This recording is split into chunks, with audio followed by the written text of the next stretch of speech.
حضور سیدی شیخ الاسلام کے نا کلپ سنا سنا کر مولوی وہ منہاج کانووکیشن جو تھا نا اس پہ قبلہ کا خطاب ہوا تھا کہ علم کا مقصد کسی کو مولوی بنانا نہیں ہے، بلکہ علم کا مقصد یہ ہوتا ہے کہ انسانوں کے اندر اتنی محبت پیدا کریں کہ وہ انسان سے محبت کرے، وہ کافر سے بھی محبت کرے، وہ مسلمان سے بھی محبت کرے۔ اب مولویوں کو چوئی نہیں سوائے مخالفت ڈاکٹر قادری، یہی چاہیے۔ جو جتنا اونچا جانا چاہتا ہے وہ مخالفت شروع کر دیتا ہے، اور اس سے بھی اگر اوپر جانا چاہے تو گالیاں دینا شروع کر دیتا ہے۔ اس کا انجام پھر کیا ہوتا ہے کہ آپ کے سب کو سامنے ہے کہ جب کبھی کوئی آپس میں مل بیٹھنے کا وقت تھا وہ ہم نے گنوا دیا، صرف اس وجہ سے کہ ہم جس کو مانتے ہیں وہ تو گالیاں دے رہا ہے، ہم اس مزاج کے ہیں، نفرتیں پھیلانے والے۔ کیوں؟ حکمت نام کی شے تھی کوئی نہیں۔ 12 سال 15 سال جو پڑھے تھے، جہاں جس جگہ پہ پڑھے تھے وہاں صرف کتابی کیڑا بنایا جا رہا تھا، وہاں زارابا فعل فعلو فعلت کی گردانیں تو سکھائی جا رہی تھی، محبت سکھائی ہی نہیں۔ اگر محبت سکھا دی جاتی تو بتائیے، آپ ایک جواب دیجئے، حضرت امام اعظم ابو حنیفہ، بھئی ہمارے تو امام اعظم ہے نا، اگر کوئی نہیں امام اعظم مانتا، وہ کہتا جی نہیں امام شافعی امام اعظم ہے، تو ہمارا ان کے ساتھ جھگڑا کوئی نہیں، ہم کوئی لفظوں پہ جنگ کرنے والے لوگ ہیں۔ بھی کسی نے اعلیٰ حضرت مجھ جیسے کئیوں کے، سید ریاض حسین شاہ صاحب وہ اعلیٰ حضرت ہیں کیونکہ وہ آل رسول ہیں، رسول کی اولاد ہیں، اور رسول کی اولاد اعلیٰ نہیں ہے تو اور کون ہے؟ مگر آپ لفظوں کے بھی پابند بنا رہے ہیں۔ کیوں؟ کتاب ہے، حکمت کوئی نہیں۔ اگر حکمت ہو تو بابا جن کے آپ نام لیتے ہیں، داتا صاحب کا نام لیتے ہیں، خواجہ معین الدین چشتی کا نام لیتے ہیں، کل اولیاء تصوف جتنے بھی ہیں آپ جن کو مانتے ہیں، وہ کافروں سے محبت نہیں کرتے تھے؟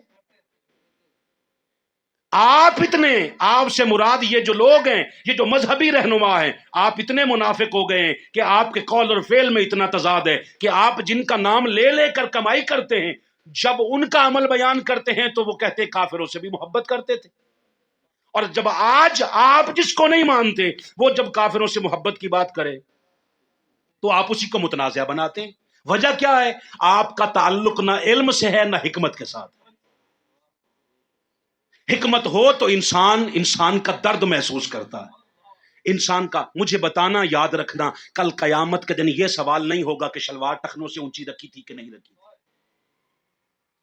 یہ سوال نہیں ہوگا کہ تم نے زلفوں کا سائز وہ بڑا رکھا تھا کہ نہیں رکھا تھا، آپ نے زلفیں بڑی رکھی تھی کہ نہیں رکھی تھی، پگ کس رنگ کی باندھتے تھے، یہ سوال نہیں ہوں گے۔ سوال یہ ہوگا کہ انسان کا درد محسوس کرتے تھے کہ نہیں کرتے۔ دین انسانیت کے درد کا نام ہے۔ کافروں سے محبت۔ رسول اللہ صلی اللہ علیہ وآلہ وسلم تشریف فرما ہے، ایک شخص نے آ کر کہا یا رسول اللہ سر سے نا دوپٹہ کھینچا ہے، سرکار نے تلوار اٹھائی، آپ سن رہے ہیں مجھے؟ تلوار اٹھائی اور سرکار بھاگے، اس کیفیت میں سرکار جلدی سے نکلے، اس نے آواز دے کر یا رسول اللہ وہ جو بچی ہے وہ مسلمانوں کی نہیں ہے، کافروں کی ہے۔ سرکار نے قدم صرف روک کے پیچھے مڑ کے کہا تمہیں نہیں پتا وہ بچی کافر کی ہو یا مسلمان کی، محمد سب کی حفاظت کے لیے آیا ہے۔ آقا صلی اللہ علیہ وآلہ وسلم نے انسانیت کا درد سمجھانے کے لیے کیا کافروں سے محبت نہیں کی؟ حضور جب بھی کہیں بھیجتے، اپنا لشکر بھیجتے، ان کو پہلے سمجھا کے بھیجتے، اور بات سنو، وہاں پہ جا کر عورتوں کو نہ مارنا، وہاں پہ جا کے درختوں کو مت کاٹنا، وہاں پہ جا کے بچوں کو نہ مارنا، وہاں پہ جا کر بوڑھوں کو نہ مارنا۔ مارنا کسے ہے؟ جو مد مقابل لڑنے کے لیے آئے، اور وہ بھی تب تک اللہ کی قسم آپ کے پیروں تلے زمین نکل جائے گی۔ صحابی نے واپس آ کے کہا کہ میں نے نا بڑی تگ و دو کے بعد نا ایک شخص کو نیچے گرا لیا، مگر جیسے ہی میں اسے مارنے لگا نا تو اس نے کہا انا مسلم، میں مسلمان ہوں۔ سرکار نے پوچھا تو نے پھر کیا کیا؟ اس نے کہا حضور میں نے مار دیا۔ کہا کیوں؟ کہا حضور وہ تو ڈر کی وجہ سے کہہ رہا تھا۔ سرکار نے فرمایا تو نے اس کا دل پھاڑ کے دیکھ لیا تھا؟ جب اس نے کہہ دیا تھا کہ میں مسلمان ہوں، تجھے کیا ضرورت تھی آگے تحقیق کرنے کی کہ وہ ڈر کے کہہ رہا ہے یا کیسے کہہ رہا ہے؟ اس نے کہہ دیا تو نے کیوں مارا؟ آج آپ کے ملک میں کافر رہتے ہیں، آپ کیا اسے نفرت کریں گے ان سے؟ آپ کا دین آپ کو نفرت سکھا رہا ہے؟ بھئی آپ بھی تو محبت ہی سکھا رہے ہیں نا. وہ نہیں آنا چاہتا آپ کے دین پہ، اس کی وجہ آپ خود ہیں، میں ہوں وجہ اس کی. ہمارا عمل انہیں نہیں آنے دے رہا. کرے اس نے مجھے بتایا، اس نے کہا میں جب انڈیا کے دورے پہ گیا، میں گیا نا وزٹ پہ، مجھے ویزا لگا تو میں گیا، تو میں خواجہ اجمیر کی خدمت میں جب حاضر ہوا تو میں نے ایک سکھ کو دیکھا کہ یوں کر کے کھڑا ہے.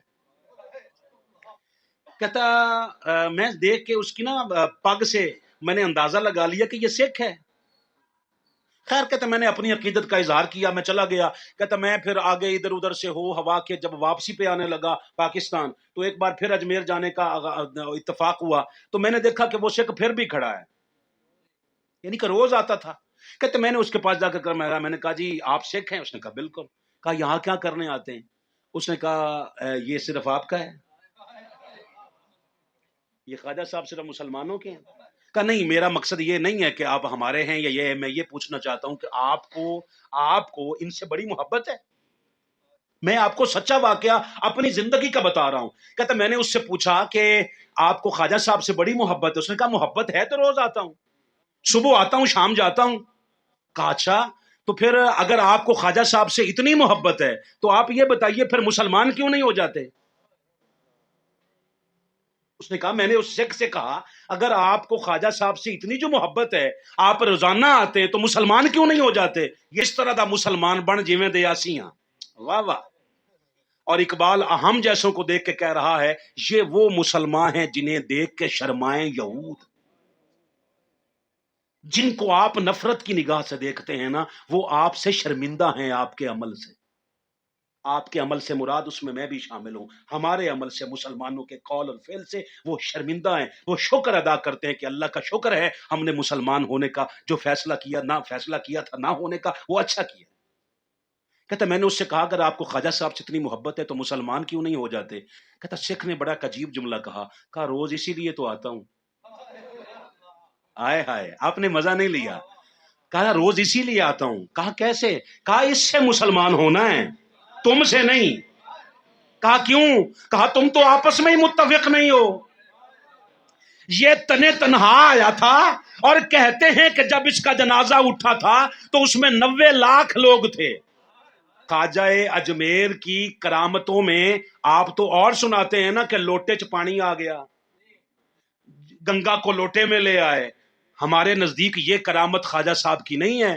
ہمارے نزدیک خواجہ صاحب کی کرامت یہ ہے، خواجہ قطب الدین بختیار کاکی رحمت اللہ علیہ، انہوں نے شرطیں لکھی تھی کہ جو بندہ جس میں 4 شرطیں پائی جائیں میرا جنازہ وہ پڑھائے.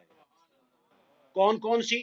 پہلی شرط یہ ہے کہ میرا جنازہ وہ پڑھائے جس کی ساری زندگی میں کوئی ایک فرض نماز جماعت کے بغیر نہ ہوئی ہو. پہلی شرط. دوسری شرط کہا میرا جنازہ وہ پڑھائے جس کی ساری زندگی تہجد نہ قضا ہوئی ہو. حافظ صاحب اللہ کی قسم یہ کمال ہے، بات سمجھیے. لوگ تو اولیاء اللہ کو کسی اور ڈگر پہ لے کے چل نکلے ہیں نا، کہ ہم تو اسے مانتے ہیں جو ہمیں کرتب دکھائے. کرتب تو جانور بھی دکھا لیتا ہے، کرتب نہیں دکھانے، عمل دیکھنا ہے. اور عمل بھی وہ جو اللہ اور اس کے رسول کو راضی ہونے کا باعث بنا ہو. دوسری شرط کہ جس کی ساری زندگی نماز نہ قضا ہوئی ہو، تہجد نہ قضا ہوئی ہو. تیسری شرط کہا جس کی ساری زندگی میں عصر کی سنتیں قضا نہ ہوئی ہو، عصر کی سنتیں قضا نہ ہوئی ہوں. اور چوتھی شرط پتہ ہے کیا ہے؟ آپ کانوں کو ہاتھ لگائیں گے. کہا میرا جنازہ، یہ خواجہ قطب الدین بختیار کاکی اپنی وصیت نامہ لکھ رہے ہیں کہ میرا جنازہ وہ پڑھائے جس میں چوتھی شرط یہ ہو کہ جس نے ساری زندگی ماں، بیوی، بیٹی اور بیوی کے بہن کے علاوہ کسی عورت کو اپنی آنکھوں سے نہ دیکھا ہو. 4 شرطیں رکھ دی گئی ہیں. خواجہ صاحب کا انتقال ہو گیا ہے، اب صبح سے لے کر شام تک نا بار بار وہ وصیت نامہ پڑھ کے سنا دیا جاتا ہے. بھائی کسی میں ہمت ہے تو خواجہ صاحب کا جنازہ پڑھاؤ. یہ ہے فیضان اجمیر.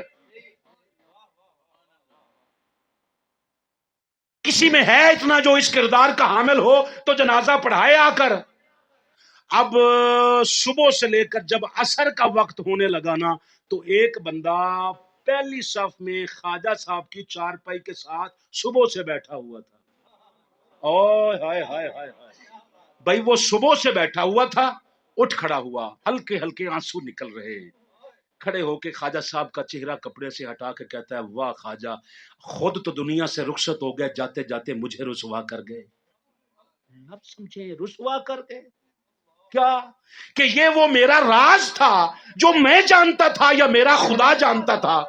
میں نہیں چاہتا تھا کہ میرا یہ راز خلق خدا پہ آشکار ہو. آپ نے کیا کیا؟ یہ دو چار باتیں کی، منہ پہ کپڑا رکھا، کہا صفحے سیدھی کرو. لوگ غش کھا کے گرنے لگ گئے. پتہ ہے وہ تھا کون؟ وہ ہندوستان کا بادشاہ خواجہ شمس الدین التمش تھا، جو ہندوستان کا بادشاہ تھا. زندگی بھر نہ ایک جماعت کے بغیر اس کی فرض نماز ہے، نہ عصر کی سنتیں قضا ہیں، نہ تہجد قضا ہے، نہ کسی ایک عورت کو اس نے غلط نگاہ سے دیکھا ہے. وہ کردار تھا جس نے لاکھوں کا جنازہ بنایا. ہم صرف کرامتوں کے چکروں میں رہ جاتے ہیں. آپ نے زندگی میں کبھی بیٹھ کر یہ نہیں سوچا کہ کرامت جن کے در کی کنیز ہے، مولا حسین چاہتے تو کربلا میں کرامتیں دکھاتے، مگر آپ نے استقامت دکھائی ہے اور بتایا کہ استقامت سب سے بڑی کرامت ہوتی ہے. اللہ کے لیے حق کے ساتھ کھڑے ہو جانا اور باطل سے ٹکرا جانا، اس سے بڑی کائنات میں اور بڑی کرامت آپ کہاں سے لیں گے؟